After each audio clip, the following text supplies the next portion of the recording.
And they said, but Forbes said the university said you don't. So the university is less authoritative on their own issuing of degrees than Forbes. Welcome to the modern troll-based internet.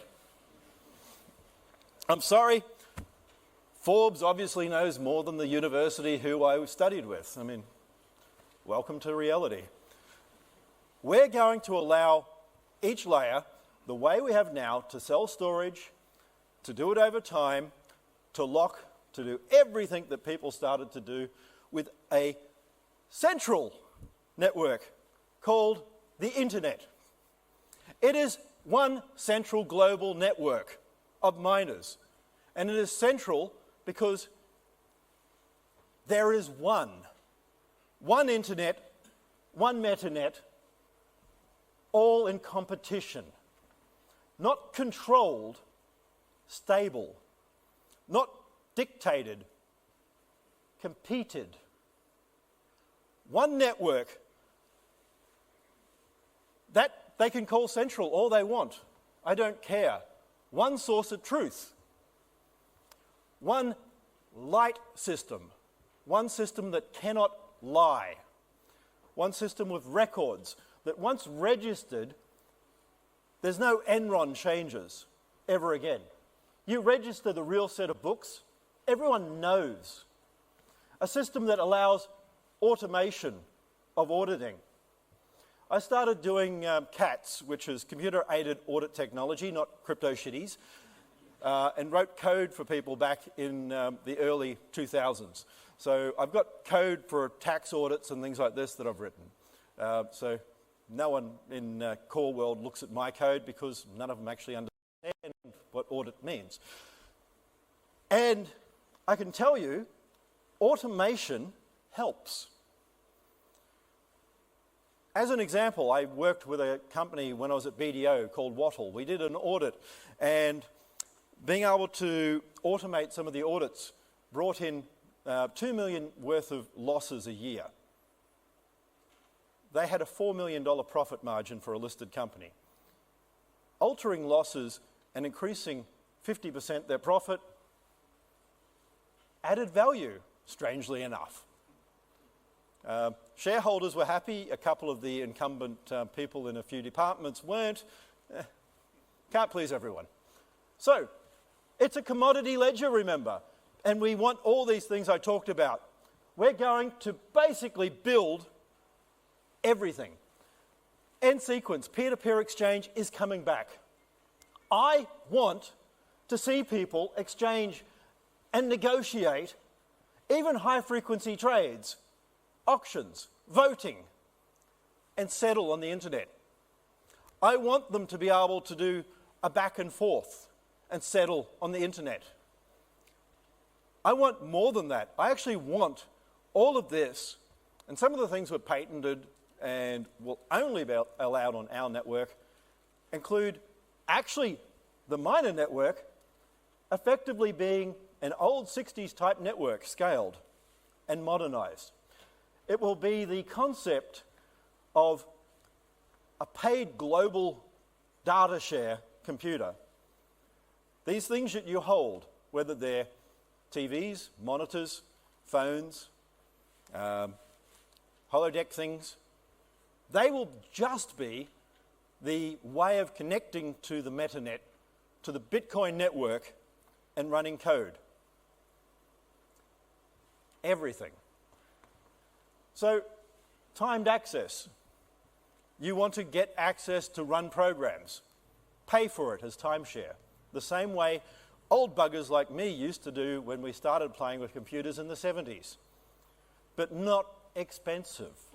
Fractions of a cent. Allowing you to have domains, hierarchies, everything. We are going to start coming up with different ways for you to connect all of this. Funny enough, no one's looked at patent number 1 that we've still got out there. Patent number 1 that I filed with nChain was actually a simple little thing, which was a corporate ledger.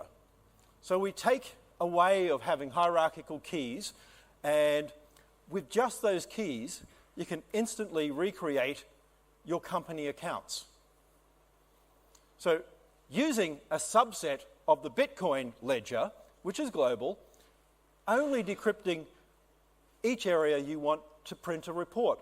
The same way something like Oracle works right now, except you don't have a server. I don't know, I think that's probably valuable to a few people. A database that can't be changed.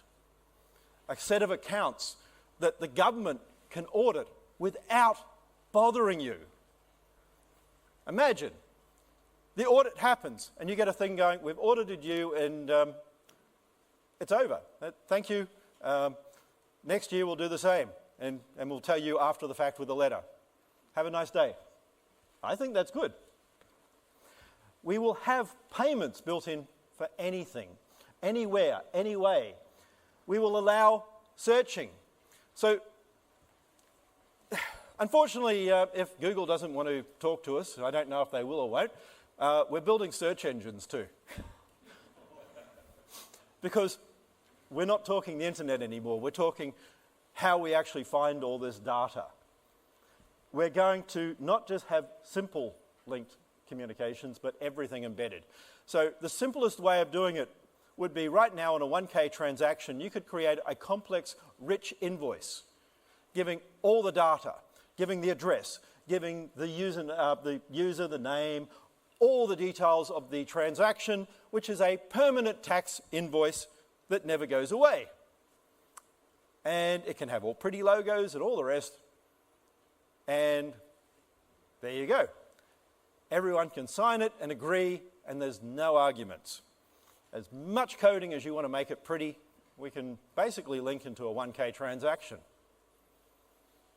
Don't know about you, but I think that probably has some value to people. So, deterministic keys. I won't go into all the gobbledygook and the techno-babble that I keep saying. As everyone knows, I talk techno-babble all the time. But our techno-babble is going to allow you to actually do all of the equivalent of everything hypertext does. And I'm not talking HTTP 0.9 or anything like this. I'm talking rich websites right today. I'm talking if someone wanted to actually build and create Facebook without ads, no ads, fraction of a cent per use, like buttons that allow you to actually determine what you like, absolute security, split key technology, allowing multiple people to view things with even corporate pages, go for it. We're going to allow everything, whether it's US military, I don't give a shit if they're going to spend money on my system and they're going to hand money to minors. Have a nice day.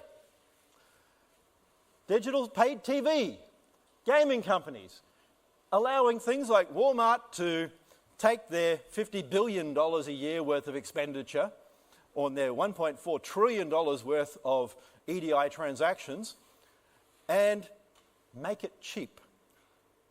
For their customers, it costs an average of $3 per transaction. For Walmart, it costs 30 cents. We're going to have to rip them off and charge, say, maybe a cent.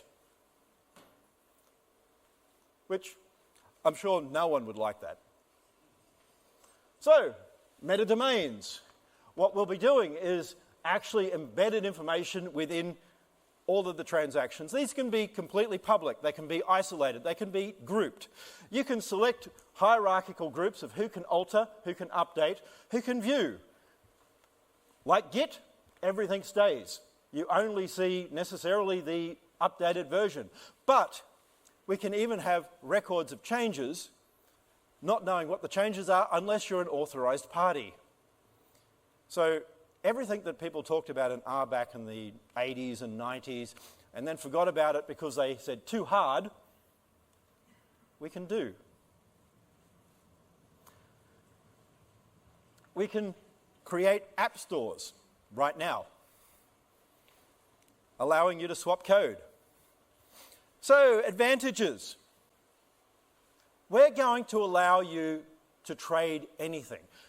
Have digital rights management on everything. Know where things are. We have techniques that will allow you to have copyright not only on the document, but fractional parts of document. So Merkle tree copyright aspects so that you can actually now tell when people have taken something over free use versus the other, fractional parts, meshing, payment for sections, so selling paragraphs. All of this. We're going to allow you to create any amount of applications, not that I can imagine, that you guys can imagine. That's what we're going to do. I don't want to say what you can and can't build. Good, bad, ugly, I don't care, as long as you don't fuck up everyone else's building. If you don't change the protocol and break everyone else's, no problem, go for it. Not stopping you. The internet, people do stuff. Welcome to the world. We're not here to judge. We're here to give you a platform that will scale. One that won't just be scaling to Visa. One that won't be scaling to MasterCard. One that isn't going to just stop at a certain limit. We want you reading and writing data. We want compressed, encrypted data. We want you to search content. We want you to be able to find anything. We want the entire aspect of human nature to be saved. Asimov had a good idea that no one looks at anymore. Think how much data there is. Data is not information.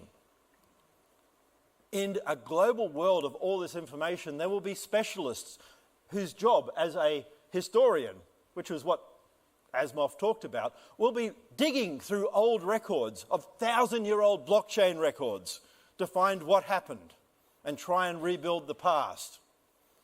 That's something we see.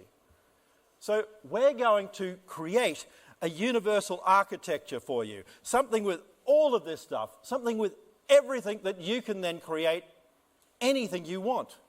Not something small, everything. We want to see something like an app. We want to then communicate, revealing the key because it's there in public until you buy the key. Buy the key, get the app. This can be timed. We can do it atomically. This is why we did a real atomic swap, not the half-assed sort of contracts that you see right now. When I talked about some of these things earlier, this is what we want to build into it. So, I'm not going to bother you with some of the fun things under the hood. You can talk to some of us and Owen and whatever else. All of this will be public when it comes out and hits patent land anyway. But this is what Bitcoin really is about. Bitcoin is a value network, a global way of opening trade. Bitcoin is there to enable you to create the next wave of global commerce. Thank you.